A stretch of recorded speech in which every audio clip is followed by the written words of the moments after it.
Hey, I'm Josh, the founder of the Accountability Group, and also, hi, I'm Josh, vigilantly battling the diseases of addiction and mental health. I have both.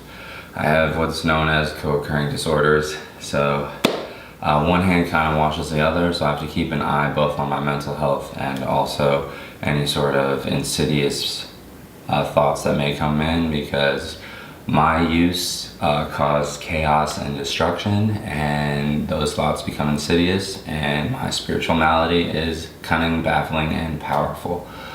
Today is August 15th, but because I'm moving and I won't be moving into my new place until the 29th, I've been boxing stuff, packing stuff up, putting things together, and I haven't been able to get to the readings so that they're on time daily. So we're playing a little bit of catch up.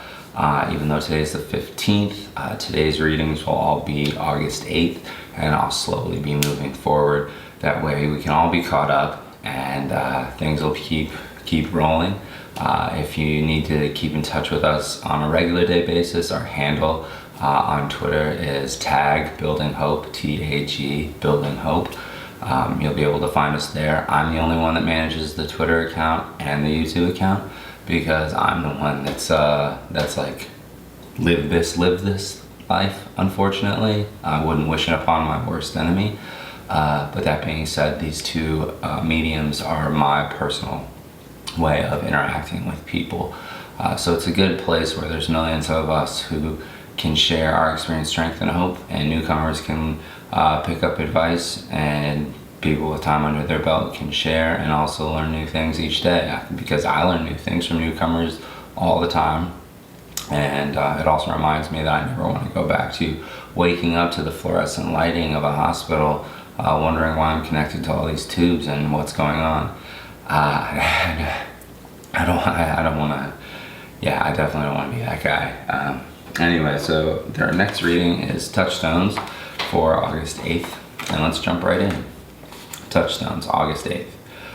I got the blues thinking of the future, so I left off and made some marmalade. It's amazing how it cheers one up to shred oranges and scrub the floor. D.H. Lawrence. Focusing on pain or having difficulties can put us in a rut, and we neglect the other things in our lives. A simple task like making marmalade can be a brief vacation. We change our thought patterns and we change activities. The simple action of doing something pleasant might inject a new feeling into our outlook. Sharing a problem with a friend may be all we need to see it more clearly or let it go. Moving from busy physical activity to a few moments of quiet contemplation creates an inner balance. A problem that seems overwhelming at night may be met with new insight and new energy after a night's rest. We don't have to continue feeling like victims of circumstance or remain stuck with a nagging problem. Just like changing the subject of a conversation, we can change the subject of our attention for a time. When we do, we regain our sense of hope and change our responses. Today, I will give myself a break when I become caught or obsessed with a problem. So that reading is kind of a double-edged sword for me. I am trying to play catch up in order to get myself to whatever the current date is by the time I am caught up. So I'm doing 2 to 3 days at a time in order to catch up to where we actually are. This is the 15th, and I just read August 8th. So as you can tell, I'm kind of like a week behind, but I'll get there. I'll get us there. We'll get caught up. But yeah, some of the little things that I do to distract myself is I'm a huge tinkerer, so I like building my own PCs. I love photography, so I take black and white photos and use a darkroom and expose them myself whenever I'm using a 35mm film. I also have DSLRs, and you can manipulate Photoshop and do all that stuff too if you wanted to, but I generally just don't use filters and take the pictures as is, because I want them to be actual snapshots in time of what's going on. Another thing that I do is paint. I exercise, I golf. All these things are a good way to and I meditate a lot, but they're all a good way to kind of take my mind away from like just working constantly or obsessing over something.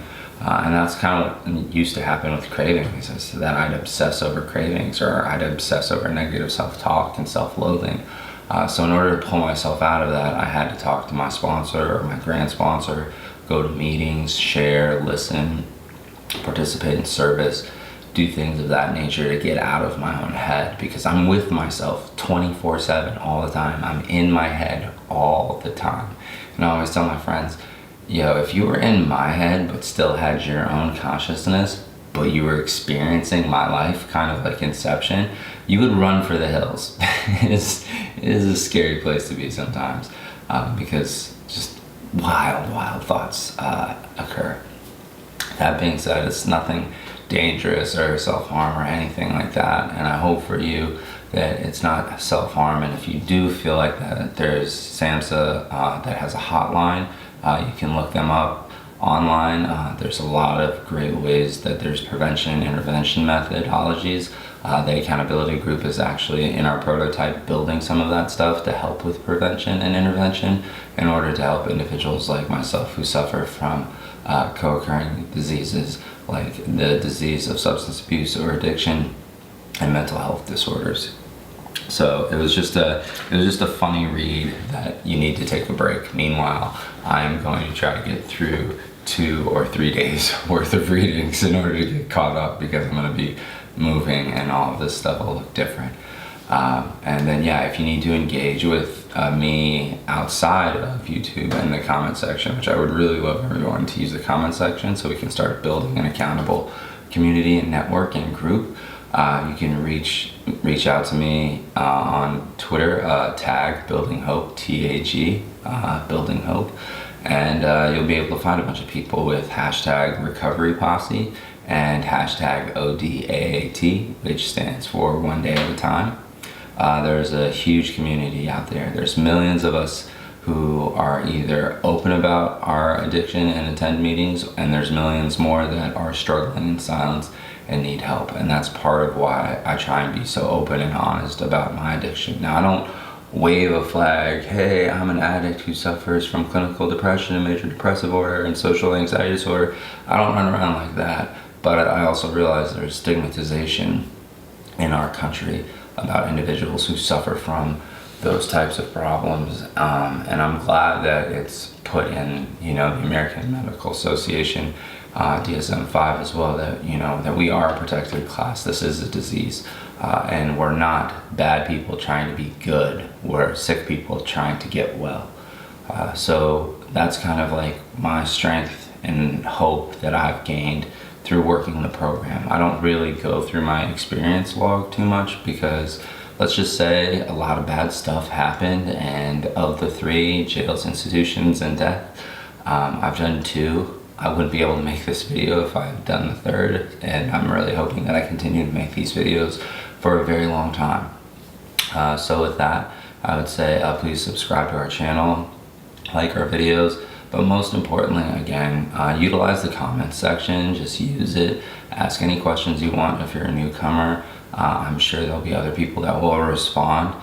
Even some people won't respond, and it'll just be a quote-unquote lurker, and what you write will resonate with them, just because they don't want to put themselves out there online and be, it's not my place to tell anyone in recovery or dealing with mental health how they should go about dealing with it. For me personally, I have to be open and honest with everybody I interact with, so that way they kind of know what they're getting into, but not everybody really knows how intense and how serious it can be if I were to take a left. If I were to no longer be on my path and my road to recovery, and I decided to make a mistake and go left, that's a whole different Josh. And that's what I stole from Dexter. I call him my dark passenger. You do not want to meet that person. He is, yeah, it's bad. Anyway, so my hope for you is that you find time out of your day to do stuff that you enjoy, whether it's fishing, hunting, playing with your children, going to the beach, just ways to kind of get out of your own head, because I know early on there was a lot of negative self-talk, self-loathing, feeling not good enough, being lonely, hopelessness, all sorts of just things that are they're just destructive for the spirit, and I don't want that for any of you. So I hope that you can find small things each day where you can take a break, for yourself and be able to recharge and get through the day sober, and be able to go to bed sober and put your head on your pillow sober, and then when you wake up in the morning and put your feet on the floor, you wake up sober. And that's kind of how I look at my life, and have looked at my life for a while now, is that I'm grateful every time my feet hit the floor, and I'm sober. I'm no longer looking for a way to use in order to get even or straighten myself out. I've already straightened myself out. I'm already on my journey, and hope to continue down that path. And I hope that for all of you who are watching this. So, if you ever do need to reach out to me, because I am a little behind. Well, not a little. I am behind on our daily readings. You can go to Tag Recovery on Instagram, or you can go to Tag Building Hope on Twitter. There's a huge community on Twitter under hashtag recoveryposse and hashtag odaat, which is one day at a time. Plenty of recovery there, so you can get all sorts of insights, tips, and support. And our Instagram, if you wanted to follow that, it's just simple posts trying to put more positivity and positive energy out into the world, and that's just Tag Recovery. But in terms of the accountability group, YouTube and Twitter are only handled by me. I let the marketing team handle other stuff. I let the finance team handle their stuff. The product team and I work very closely together in terms of the programming, the designing, the prototyping of the app that we're building, and yeah, that's pretty much it. So as always, I just wish and hope the best for you, and I'm just trying to send the best message that I possibly can for the day. I know that I stayed sober yesterday. My goal is to stay sober today. And it's a me versus me thing, and I'm trying to be a better version of me today than I was yesterday, while setting myself up today to be a better version of myself tomorrow. It's progress, not perfection. So with that, I'd just like to say stay safe, stay strong, and stay sober.